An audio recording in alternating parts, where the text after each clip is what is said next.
Do you want to know how to deal with bailiffs if they come knocking at your door? I want to prepare you so that you know exactly what to do to handle the situation without panicking. You're not going to see bailiffs unless you've not paid a debt that you've been legally obligated to pay by a court. This usually happens after you've received something called a county court judgment, or CCJ for short. You get this if you've defaulted on a debt and now the court has formally said, "Hey, you owe this money." Just a heads up, the amount you owe can even increase because of interest. Bailiffs don't just collect any debt. We're talking about specific debts like personal loans, credit card debts, private parking fines, catalogue arrears, and even government debts like council tax and HMRC debt. So if you've been dodging any of these, and make sure you keep your eyes peeled, you'll get a heads up before bailiffs show up.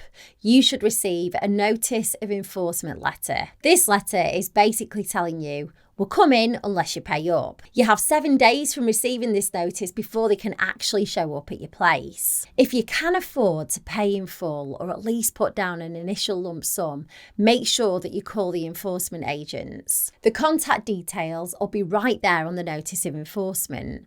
Trust me, it's better to sort this out over the phone than have them come over. You can then avoid any additional fees this way. The first thing you should know is that they can't just barge in. They're usually not allowed to enter your home between 9 p.m. and 6 a.m. And even during the day, they can only get in through what's called peaceable means. Now that means they can enter through an open door, gate, or even an attached garage, but they can't climb through a closed window or scale a locked gate. If you keep everything locked and shut, then you can actually just chat to them through the letterbox. There are exceptions for certain vulnerable individuals, so if you're disabled, seriously or terminally ill, pregnant, or have severe mental health problems, bailiffs shouldn't be forcing their way into your home. So if any of these situations apply to you, then make sure you let them know immediately. Now, say they do get into your home, what can they actually do? Well, they'll start by listing items that they plan to seize for selling later on,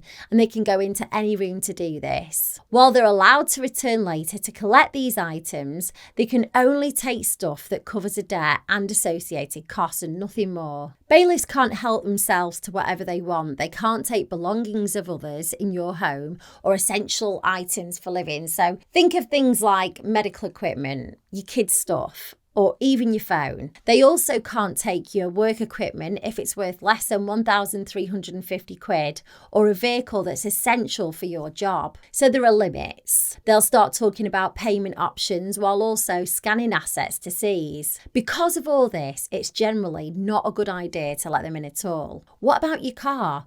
Well, if it's parked outside, then it could be seized. To avoid this, move your car away from your property or lock it in a garage. Bailiffs can't take your car if it's on private land, if it's for work and worth less than 1,350 quid or has a blue badge. They also can't take it if you lease it, because technically that car doesn't belong to you. You'll have to prove it though, so get your papers or your bank statements by the door so you can pass them through the letterbox. But what about forcing their way in? Now this is rare, but it can happen in some cases, like unpaid fines, or if they've gained peaceful entry before. Also, if they're collecting income tax or VAT and have court permission, then they can force their way in, so do be cautious. They can take stuff, but not just any stuff.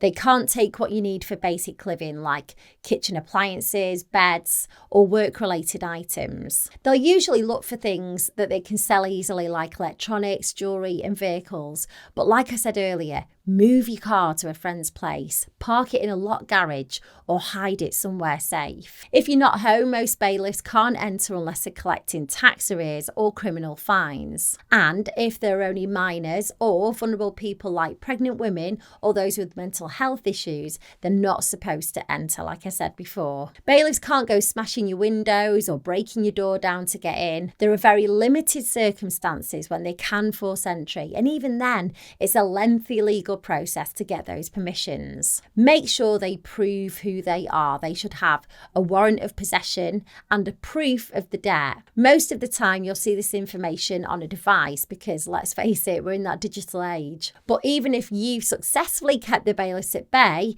you'll still have to deal with the debt. Unfortunately, it's not the type of thing that's going to go away just by keeping the doors locked. There are various debt charities that you can speak to, like National Debt Line and Step Change. If you've got multiple debts and you want to see what your options are, then you might want to look into debt solutions. Some lower your monthly payments and others can even write some of the debt off. I've left a link to a short form which is under this video, and it's got a few multiple choice questions like how many people do you owe and how much do you owe, and then at the end of the form it'll connect you to a company that I've partnered with and they've got all the information you need. So click that link below to get started.